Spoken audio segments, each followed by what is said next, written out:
Yo, what's going on, guys? Welcome to a new replay analysis on the channel. Today we're going to be analyzing Morbid Flex, who, when asked a couple of questions, had these answers. I asked him, what is your peak MMR and in what playlist? Standard game modes only. What are one or two things in general you believe you're good at in the game? What are one or two things that in general you think you need to improve at? And what rank do you have your sights on at the moment? And by what time do you hope to reach that rank? Morbid said his peak MMR was around Champion 3 Division 2 in 2v2. He thinks his ground game and his game sense is where he shines, and he probably needs to improve his mechanics going forward.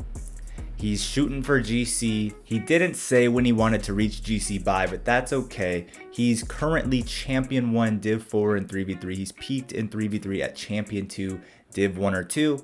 So he's a little deranked right now. We're going to watch his analysis, give him some pointers on how he can improve and what he really needs to work on in order to be a GC level player. All right, let's get into it. See what we got from Morbid. He's playing with the Fennec. For those of you who don't know, Morbid is a longtime supporter, and he usually plays on the Octane, so he usually says Octane is master race. So interesting to see him using the Fennec. So right away, missing an open net, essentially. You got to go for the shot here. It looks like you're maybe playing a block. Maybe you jumped a little too soon and you felt like you had to flip to actually hit the ball. This, though, you definitely want to be trying to shoot this. It's on your opponent to block you here. There's no... If he blocks you, if he beats you to the ball here, there's no threat. You're not last man, so you do not need to prioritize getting the block here. You should be prioritizing putting this on target. This is a shot, and he ends up whiffing, and if you had just prioritized shooting this, it would have been a goal right off the rip. Not a huge mistake. Let's keep watching, see how this goes. I'm gonna let this rotation into the play here slide. I'm going to let it slide this time simply because you are very close to the play at this point in time on your recovery. There is a chance you can demo Swoozy or Swilly and affect their offensive play for the better for your team. So you push towards the play here to try to get a demo. If your third man was on screen here, I would definitely say that you need to rotate behind them and it would be to the left. But since your third man is not on screen here, they are presumably very far away from the play for whatever reason. They were not positioned correctly to be able to help maintain offensive pressure. I'm okay with you rotating into the play here. And then your options here are to continue forward for the boost that is there or to rotate out to the left. Honestly, either one in this position is fine. There's not a whole lot of bad that's going to come out of going for the corner boost in this particular play. This was okay. This was okay. Now, you guys know I'm a big advocate in rotating away from the play, rotating away from the ball. Always usually prioritizing the rotation over filling up your boost canister with the nearest 100 boost. Usually I would very heavily advocate to rotate away here and pick up pads and come to the net. But this play, I'm going to let it slide. There wasn't a whole lot that could go wrong by you going for this boost here.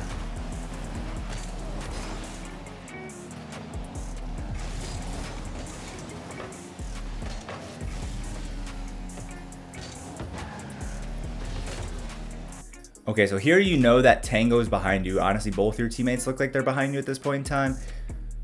So what do you think I'm going to say? Pause the video if you want. But what I'm going to say is after you whiff this touch, you don't need to rotate back immediately. After you whiff this touch, yes, it would have been better if you simply got the touch and didn't whiff. But after you do whiff, know that you've got people behind you. Look at how far away the opponents are. There's not a lot of pressure about to come down on this ball. So actually stay upfield. You can be a passing option up on the wall moving forward for your teammate behind you to hit the ball to. So after you whiff this, instead of immediately turning, because there's not a lot of pressure on the play, you don't need to get back on defense really fast. you've got somebody behind you, you can actually be the outlet pass option here. Push up, and then this touch by Tango would have actually been a pass to you, and you could have gone for it.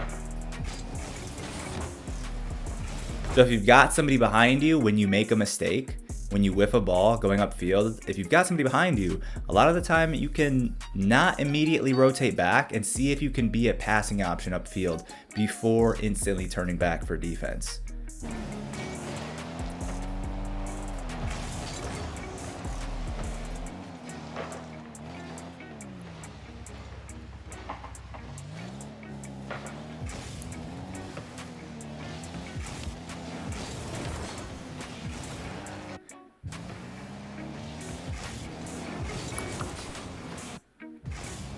Go back one more time.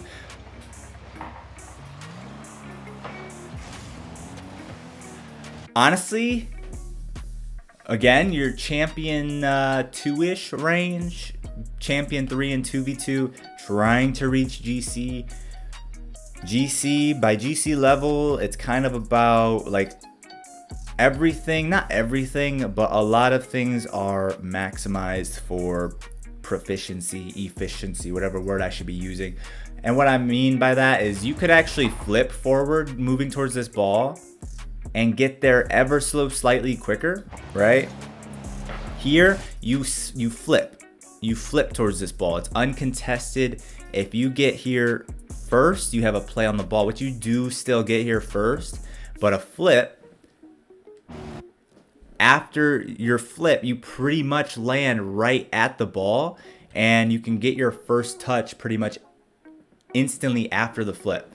So again, we're here. Recognize this ball is uncontested. You can flip towards it because you don't have to worry about getting caught mid-flip with the ball changing direction. So this is a safe ball to flip forwards for. You get there ever so slightly faster with a speed flip. Bam, you just flipped. Bam, you've just landed. Probably about here. See, you're ever so slightly closer. Rewind one more time. Try to, in real time, estimate where you'd be. Yeah, at this point in time, right now, already, you're like up here. You're like up here. As soon as this ball bounces, you're hitting it on the bounce, chipping it up, and you can do whatever you want. Go for a double tap. Go for just a shot on target.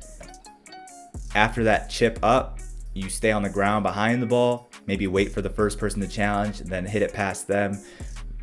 You've given yourself options. So just about maximizing your efficiency on getting to this ball. A speed flip would have been the fastest and best way to get here. Boom, we're boosting, we're speed flipping. You've just finished your speed flip. That ball pops up, you pop it with your car on the bounce, and now you've got options. Versus you took this long to get to the ball, Swoosey's in a better position to capitalize and challenge you instantly, and your play from there kind of died. All because you just didn't get to the ball that ever so slight bit quicker. And again, you're at the top threshold of Rocket League players. This is all about maximizing things, and that was one of those things where it could be just ever so slightly better to raise your rank ever so slightly higher.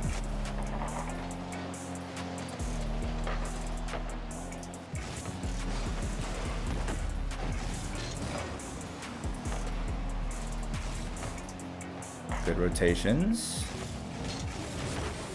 Ooh, bummer. So you do need to be careful here. Why? Because both your teammates are on your screen in front of you, still recovering. You're last man. Not only are you last man, this is a close ball to get to, right? Either one of you could get here first. It's not free, safe, clean. It's not a free challenge. You're last man. You probably shouldn't be going for it if it's not a free, safe challenge. You should be buying time for your teammates to get back and back you up.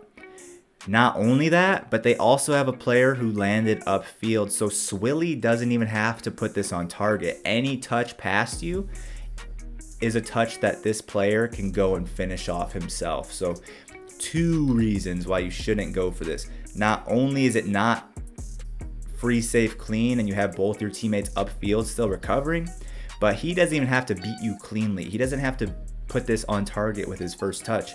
any touch past you is a good touch for him because he's got somebody upfield who can just clean it up for free. So really keep in mind the easiest way to not make this mistake, the easiest thing to think about is just going to be, I'm last man. Both my teammates are on my screen still recovering. I probably should not be going for this. I'm just going to buy time, wait for my teammates to either get behind me or for them to demo or bump Swilly off the ball, and then I can go.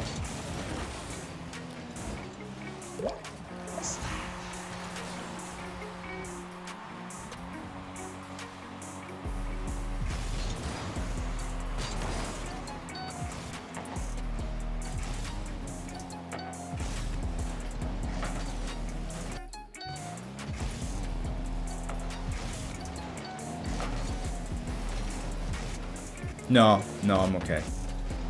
You're okay. Good try on the solo play. I like that. See, you don't always have to pass. When your teammate's a passing option, you don't always have to do it. But as the person who can be a pass, you should always make yourself available. Even if your teammate isn't passing, just being in the passing lane means that the defense has to worry about the pass. They don't know. Is he going to pass or is he going to go solo play? And it's going to put them on their toes, and they might make the wrong decision. They might read the wrong play, and then you take one or two players out of the play just through a mind game.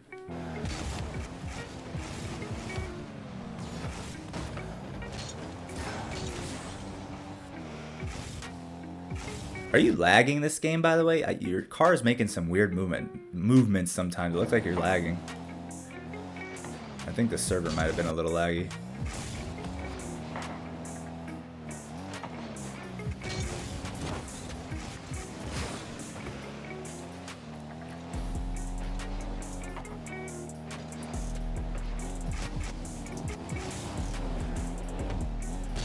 What you got off the back wall?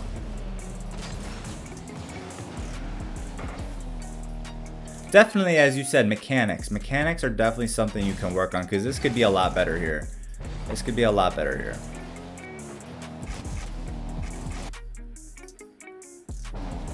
After you take out the back wall here, this touch isn't good enough. It really is not.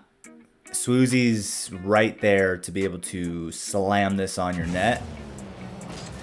Ideally, you want to do more of a twist flip. If you don't know what a twist flip is, YouTube twist flip Rocket League. You'll get a tutorial on it. I've seen some good ones. I think maybe Thanovic or Waitin, one of those two or both, have tutorials or videos describing the twist flip.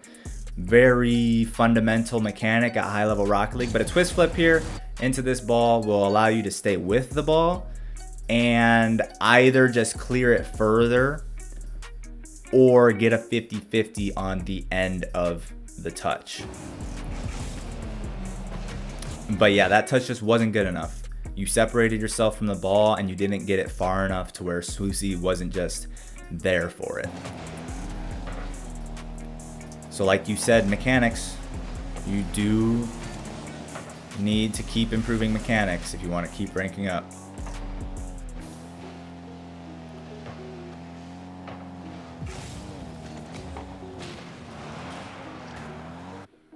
Let's go back here.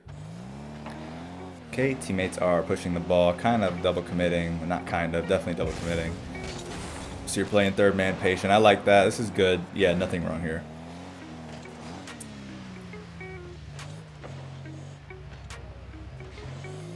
Good patience. Yeah, definitely your ball to go for there.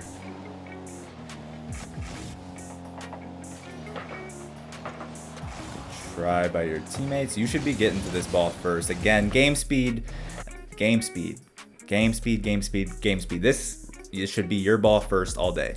You should not even be getting 50-50 on this. Bam, this happens. Notice how he got bumped or hit the post. He's awkward. He's not getting this to you. He's not getting to this before you. Or at least he should not be. Yeah, right here, I think I'd be flipping again, flipping towards the ball.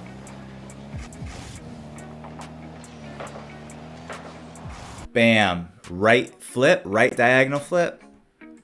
Sets you up over here. ball's in this direction, you can push the ball up the corner, keep it in play cleanly right past this player. And then, I mean, this whole thing just develops slightly differently. Bam, we're flipping to the right, probably catching the ball on the bounce, pushing it up the wall. You don't even have to cleanly catch it on your hood or nothing. That's hard to do. Just push it up the wall, keep it in play. This is just about keeping the ball in play cleanly, no 50 required. Give your guys more opportunities on offense.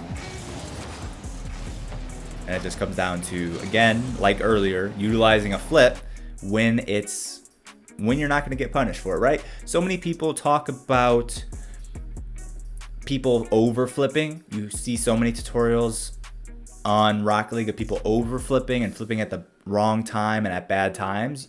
Yes, there are bad times to flip around the field, but when you're trying to, by the time you're Champ 3 pushing to GC, you should have a good grasp on when it is a good or not a good idea to flip. So definitely start trying to utilize flips when they mean that you can get to the ball first uncontested, right? That's a safe, fine time to flip, is when it's going to result in you getting to an uncontested ball.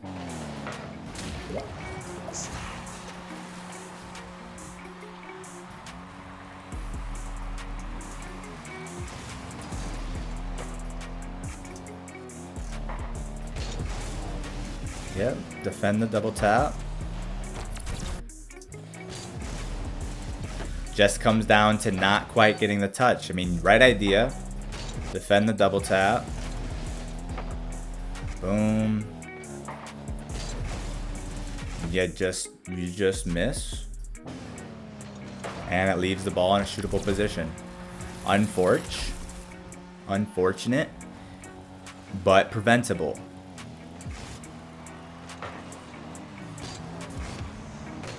Teammates, come on, Tango. This is a replay analysis. You can't be giving up in the middle of the analysis. Tell me the rest of the game doesn't go on with your teammate not playing. I don't want this to be a 2v3 analysis.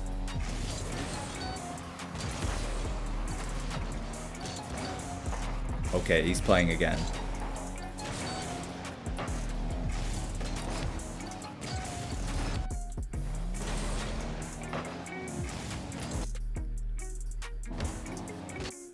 I think this is a mistouch. Let me watch this at full speed without pausing. I can't tell if you're purposely popping this to the right or not. If you're purposely popping this to the right, I would not do so because the space is so much more open. Look at the spacing right now. The only two people who can contest you or any of the players are all over here, and you're touching the ball towards them. You utilize all of this free space here. Either hit the ball with the front center of your car and just start a solo play up the middle, or hit this ball off in this direction and start a solo dribble play, or line yourself up on the side of the ball for a pass into the middle to a teammate. One of those two options.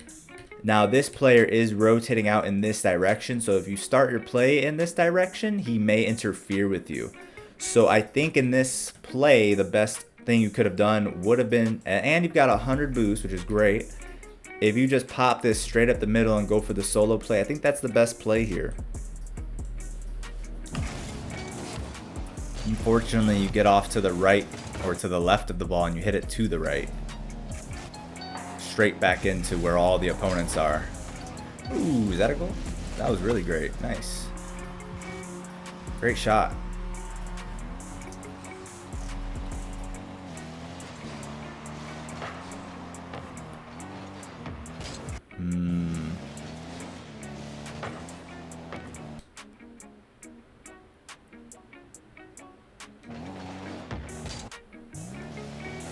Not a great position to find yourself in here. Let's see this. Trying to think, how would I handle this situation here? I think as soon as you see this ball pop straight up into the air, right, you're here. Okay, that's where the mistake is. It's this turn. You started turning before you even saw the outcome of the 50, and that put you in a bad position. That's what the issue is here. You're turning away from the cheat, right? The point of cheating up is to be there first if it stays in the middle. Maybe you turn because you see your teammate off to your right cheat up to the midfield boost. I understand that. That's kind of annoying. I don't like cheating up to the midfield boost. I think it's kind of silly. Maybe that's why you turn here. If it is, then okay, I excuse it. But if that's not why you turn here, you definitely don't want to turn away from the middle of the field before you even see the outcome on the 50. And if you hadn't, you'd be facing this ball, and as soon as you saw it go upwards, you could instantly double jump up and get a touch to deflect it to safety. Now, since you did turn away, and maybe it was because you saw your teammate cheat up to the midfield, my new advice would be to flip back. Flip back to your net, instantly get yourself set up as soon as possible to the back post, playing defense, getting ready to defend a shot, or getting ready to drive up the backboard to deflect a backboard touch. Flip back straight to the back post. Give yourself the option with your positioning to drive up the back wall if you need to.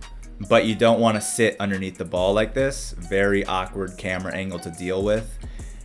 And very hard to save a shot from this position.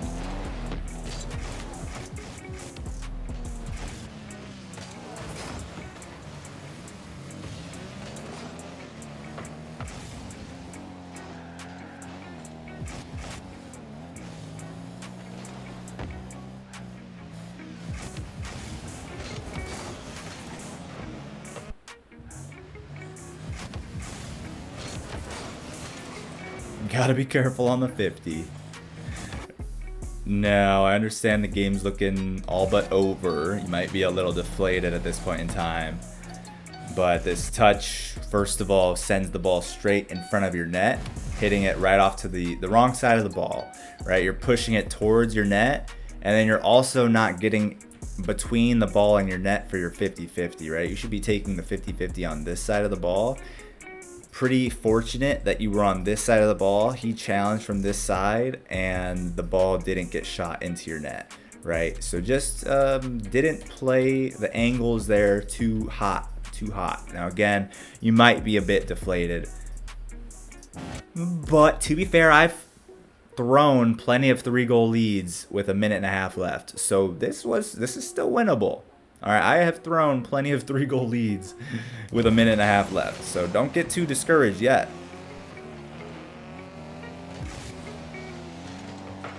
Oh, as I say that, it's a 2-goal game with a minute and 17. All right, see this next one.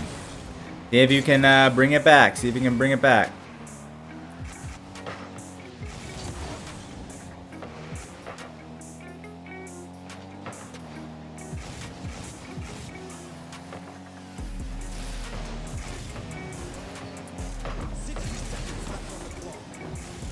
All right.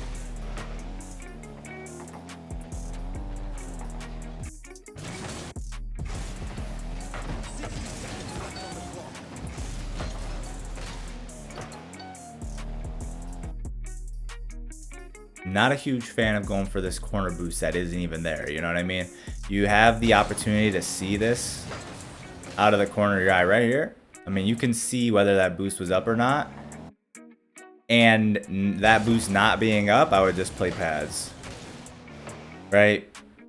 It's kind of an all-in play to go for the corner boost here. If it doesn't spawn, then you're out of the play for too long and you have no boost to show for it. Whereas if you don't go for that corner boost and you just grab the pads off to your left, straight in front of you, or I should say to your right, I'll just show you. Just turn up this way, grabbing pads. I mean, you're at 31 already. This is 43, 55, and then this last one will put you at 67. That's plenty in this position. This ball comes out upwards or whatever you jump up for. You're in a perfectly good position with a perfectly good amount of boost if you just play the pads here, especially again since that corner boost isn't even up at any point in time when you were looking at it or when you had the opportunity to look at it.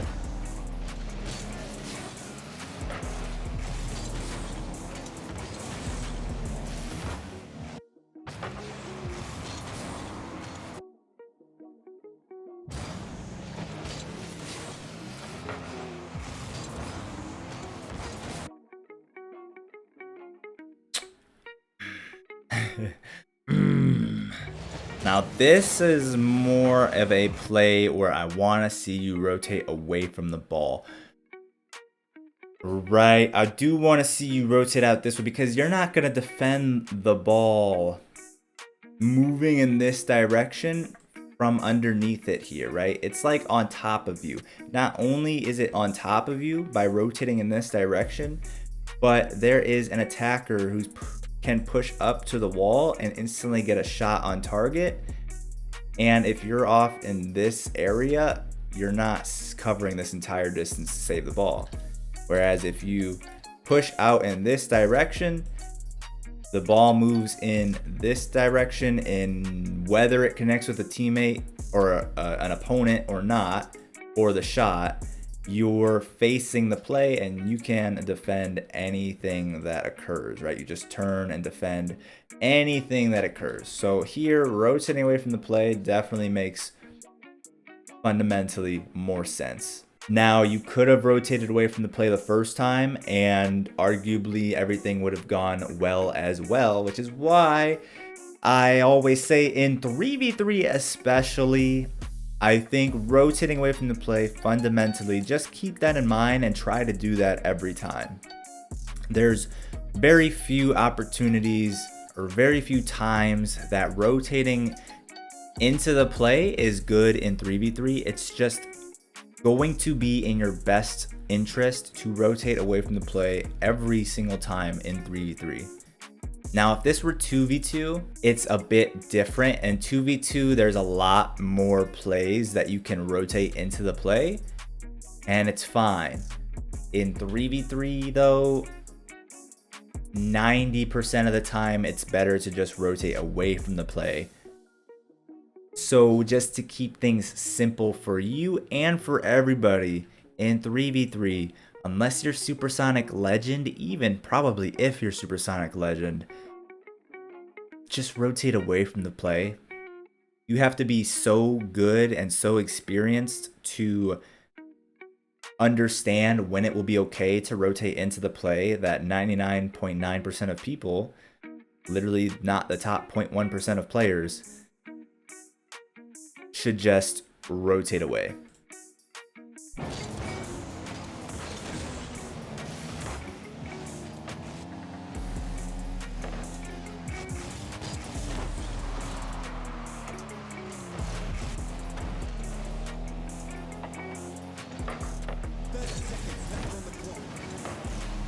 Ooh, got a little help from the defender, or from the defense. Got a little help putting that one in.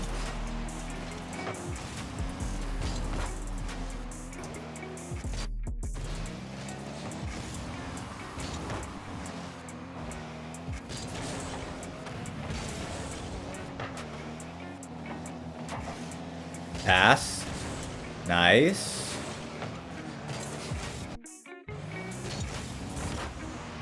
Yeah, it was a good try. Good try. Fortunately, I couldn't make the touch. Okay. Yes. Uh-huh. Wow. That was the best touch of Swilly's life, just to save the game. Keep it up. Ooh, just missed it. Well, I think there are two clear biggest issues in this game. Being rotating away from the play, which I'm surprised, Morbid, tisk tisk, shame on you. You've been here long enough to know, to hear me say to rotate away from the play, especially in 3v3, hundreds of times now probably.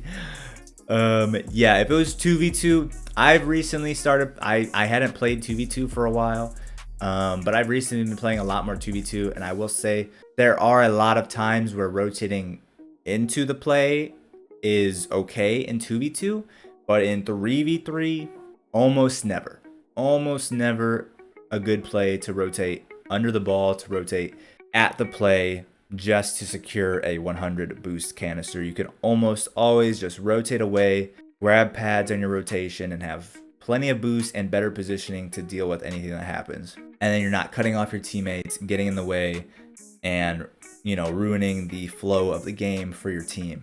Secondly is utilizing flips to get to a ball faster if it's safe to do so. If it's an uncontested ball where if you flip, you get there ever so slightly quicker, which means, I mean, a couple different things it could mean. It could mean that you have a play available that might not have been available before, like we saw the first time, or the second time, where if you flipped, you could have just gotten to the ball completely uncontested and completely beat the challenging player. So you do need to start trying to recognize when it's okay to flip at the ball, when it's okay to flip forward. Speed flip forward most of the time is what I'm talking about. If you can't speed flip and you're at this rank, it's definitely time to start learning how to speed flip. Back in the day, you wouldn't have had to learn how to speed flip, right? I didn't learn how to speed flip until GC2, but that's because speed flips weren't a thing until I was already GC2. Like, I had been GC2 for many, many seasons before speed flips were even like invented or popularized. Nowadays, it's common for people to start speed flipping at around this rank, and so you need to be able to keep up with everybody else. That's what it's about. That's what learning mechanics is about. It's not that there's a set rank that you need to learn certain mechanics. It's that it's about keeping up with the competition. If you're at a certain rank, if you're at gold and you're noticing gold players, the majority are able to half flip, then you probably need to learn how to half flip in order to keep up with them. If you're at platinum and you realize most players know how to wave dash, then it's probably time to learn how to wave dash in order to keep up with these players, keep up with the competition.